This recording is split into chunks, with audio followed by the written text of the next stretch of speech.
All right, so I got the top built, which I'll show you in a minute, but I didn't assemble it because first I wanted to build the mechanism to kind of lock these.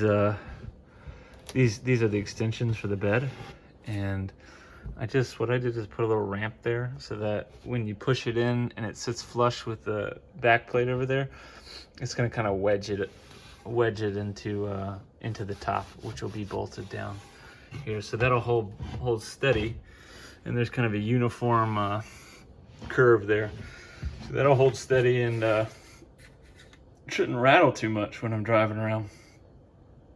Let me show you this end over here. That's what that looks like. So the top plate will sit just over this, and then you do have to put the seat up. These are 36 inches, but you'll be able to, and I'll have to make some handles for them, but you'll be able to pull these out like this. Flip one over to the other side, and then they'll have hinges that attach to the back. So, yep. All right, the tops are on. And I've been having a really fun time with the router. I guess I just didn't think this through, but this is obviously I've routed half of this so far. I'm making an inlay for a rubber mat that I have, which is going to be the top. That's it over there. So I'm going to cut that mat obviously to fit in here. It's just taking me a really long time with the doing a router by hand, but I got these edges to work out really nice. I left some space so that I could still access little cabinets and such. I think it turned out pretty well. I just kept like a 1/4 inch of clearance. Here's the other side. Get into here still. So it looked good. Or it worked out well. I'm pretty happy about it. The one spot that I guess I'm a little disappointed about is when I took this piece, this half of it, I figured I'd cut off the edge of the plywood because the plywood is, I know it's square, and I figured I could have a nice straight edge to work off of for the front up here. But I think because it was the end of the plywood, there were little pieces that had kind of chipped out of it and stuff. So when I routed it, it got a little tore up. I'm going to have to fill that with some wood filler. So I was a little disappointed about that, but I think that'll be an easy cleanup, just to fill that with some pink wood filler and sand it. And then the other side looks much better. I didn't do what I just said I did before on the other side. On this side, I made a cut, and then I used the router around the edges and sanded, and it looks pretty solid. So, all right, I'm gonna keep routing, and I'll give an update once I get the rubber on. All right, so before we get the top on, or the tops, there's one piece I need to kind of install, and this is a box that I've made or designed to hold these little metal rods. It's kind of like a magnet down here. And these metal rods are going to be for holding the sleeping platform up that extends over the back seats. So I've got glued on some felt here, kind of in a sloppy way actually, but it does the job so that they won't rattle. And this is going to be mounted, it's going to be mounted on the underside of this top plate, which goes over there, so that this box will sit in that corner, sort of like this. That'll be right there, and then each of those rod holders will have its own respective hole in the back plate there, and I'll have somewhere to store each of those. So that's the plan. I'm gonna get that bolted onto this this bottom piece, and then I'll show you what it looks like with both the top pieces on.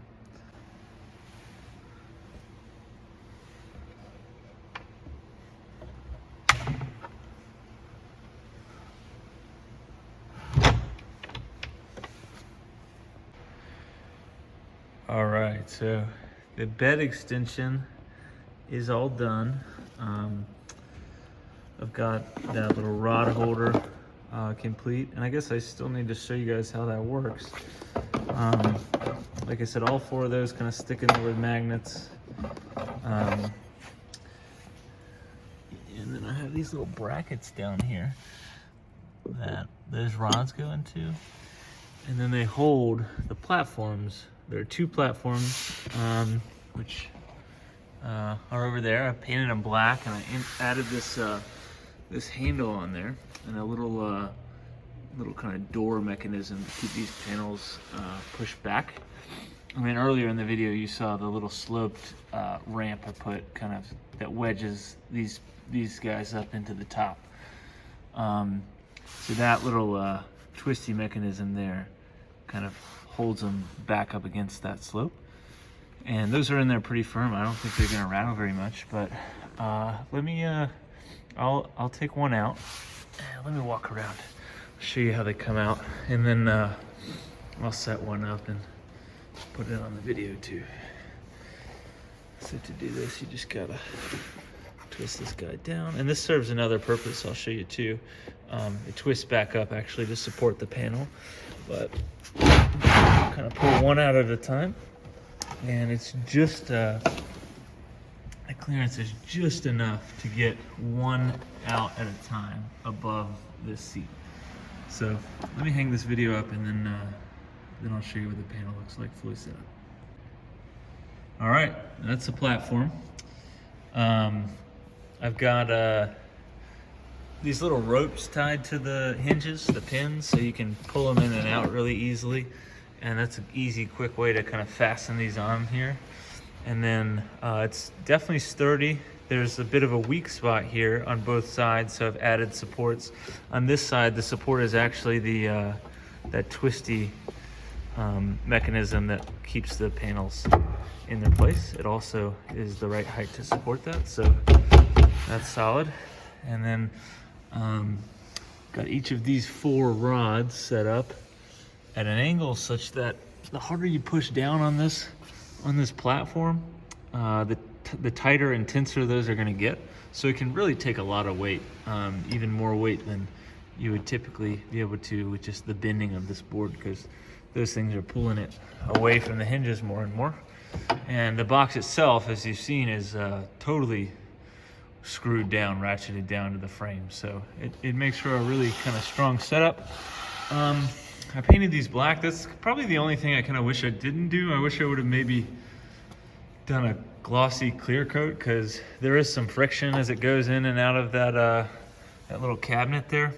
And I think eventually, you know, the paint's gonna kind of wear off in spots of these black panels. But it works well. I'm pretty satisfied with it otherwise. Next step, I've got, you can see the blue tape around. So I'm going to do a clear cut stain on the box itself, and then I'll get that rubber on top and glue it down, and then I'm done. All right, here's the final product. And I'm really happy with the way this turned out in terms of design and execution. I think I did a good job, and I'm happy with it. Obviously, there's a few places that aren't perfect, but you know, all in all, it's been a big project, and I really like the way it looks. So the last steps you missed are I added a clear coat, which I like. It yellowed it a little bit, which I don't love, but it's not too bad, and it actually brings out some of the pretty grain, and you know, not in a super tacky way or anything like that. So I like where that ended up, and I cut the rubber inlay, which was really difficult to do with just a box cutter. But with some time and patience, I was able to really get it you know, close and tight with that inlay that I had cut. And there are no like serious gaps or any areas that I cut it too short. So pretty happy with that. And then I also found these cargo holds. These are from US Cargo Control, and they're removable, which I really like, because that kind of preserves the ability for this to be a full bed for you know, camping, or for cargo if you want that extended capability. And then one other thing, I decided not to actually glue mat in. I used these kind of Velcro, let me see if I can get this up. These Velcro buttons or stickers that I got on Amazon.